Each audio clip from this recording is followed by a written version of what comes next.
So now I want to talk about something that I think is a very useful but overlooked item of Lightroom, and that is Lightroom Mobile. You can use it in a variety of ways, and basically it all starts from your computer. And I should just clarify a little. What we're doing is all been on what they now call Lightroom Classic, but it's the same one we've been using for years. In their renaming, they used to call what I'm doing now, I just called it Lightroom Mobile out of habit, but they now call it Lightroom CC. And on your mobile devices, they call it CC, and you load the Lightroom CC app onto it. But there is a desktop app for the new Lightroom CC, and that's a whole different animal. And as professionals, I don't think it applies to us. It's really it's limited at this point. So I'm still basing this out of Lightroom Classic, and it's using the cloud, which is why it's totally confusing. It is Creative Cloud, but it's not their new CC product. And it starts at your desktop, and the rule is that you can only have one catalog active at a time. And that's another good reason why I just have one catalog. So it starts on the computer, and I'll go to the grid mode. And actually this one I can't show you on the demo catalog because I'm not synced on the demo catalog. So we got to go back to my main catalog. Lightroom is based on the mobile is based on collections. So whatever it starts in your desktop version, and you have to determine what collections you want to make, that you want to sync online, and that would be going up to the cloud, and it could be recognized by your devices, your camera or your tablet, or Lightroom Web, which I will also show you. So if you look, it's kind of hard to see here, but these are collections, and there are little boxes to the left of them, and you see when I hover over it, it makes that two-sided arrow, two-way arrow. If I clicked on that, that would make it so that I was syncing it. And I'm going to zoom out so I can find where I am. And I have I call it the iPhone portfolios, because basically what I want to do is be able to carry a little portfolio of my images, so that I have it with me at all times. So the phone I have with me all the time. If I'm going to a portfolio review, I'm carrying my iPad with me with these images accessible. So if we go over here, you can see that these are all activated. So these are things that are synced now, and that I'm able to see on my phone or my tablet.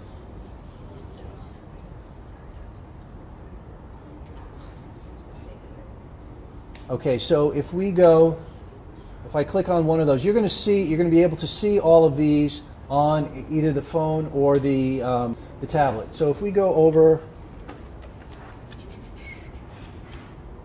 you're looking at that collection right now, but I'm going to show you my phone. And on the phone, I'm going to preferences. I want to set up one preference. Show touches. I don't usually have this done, but this time, every time I touch, you'll see the red circle, so you know what I'm going after. I'm going to tap on my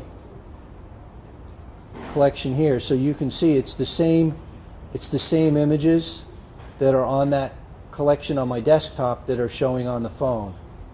You can, if you're going to hand the phone to somebody and you don't want them messing around with your settings, your develop settings or whatever, you can click on the three dots, and down at the bottom it says present, and then you can give it to them, and you just there we go. You can tap on it to get rid of that bar, and then you can just slide through the images. Just put it back. Or the person you handed it to can slide through the images, and you can't do any adjustments on it. So it's a helpful tool to have, but it's one of those things where you're out and you start talking to somebody, and you say, "Oh, I have pictures of that," and so you can share them with somebody very easily.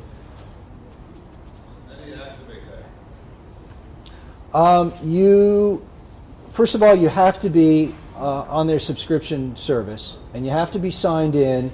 Your main computer has to be signed in, and like I said, it's the one catalog that you're using.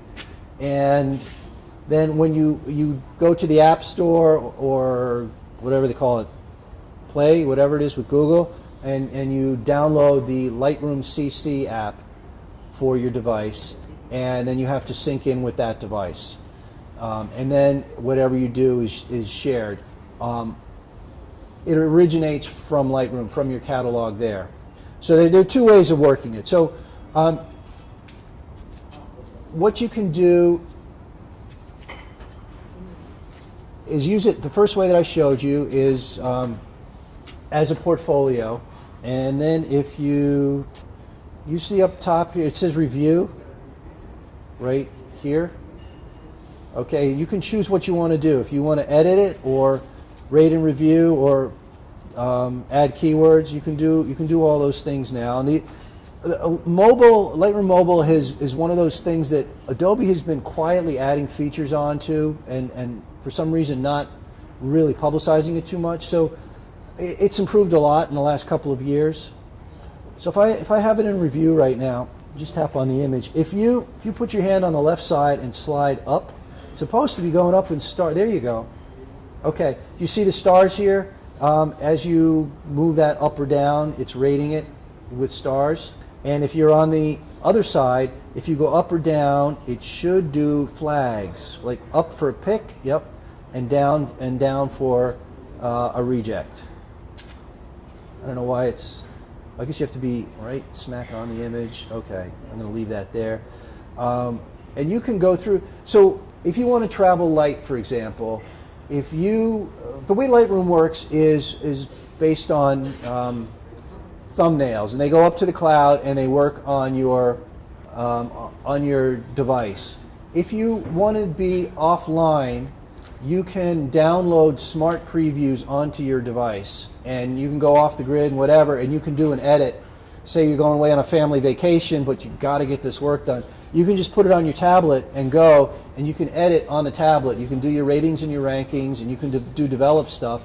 And then when you're next hooked up to the internet, it'll go up to the cloud, and then when you turn on your main computer at home, it'll be synced back down. Whatever you did, your edits there will be synced back down. So that's one way of traveling light. So doing this rating and ranking thing is a useful way to do that. You can make a variety of folders that you want. One of the things that I've done is, as a safety thing, I've made photos of my passport and the front and back of credit card numbers and stuff. So if I'm traveling and I lose the original documents, I have a passport number or a credit card number that I can go to and show whoever needs to see it.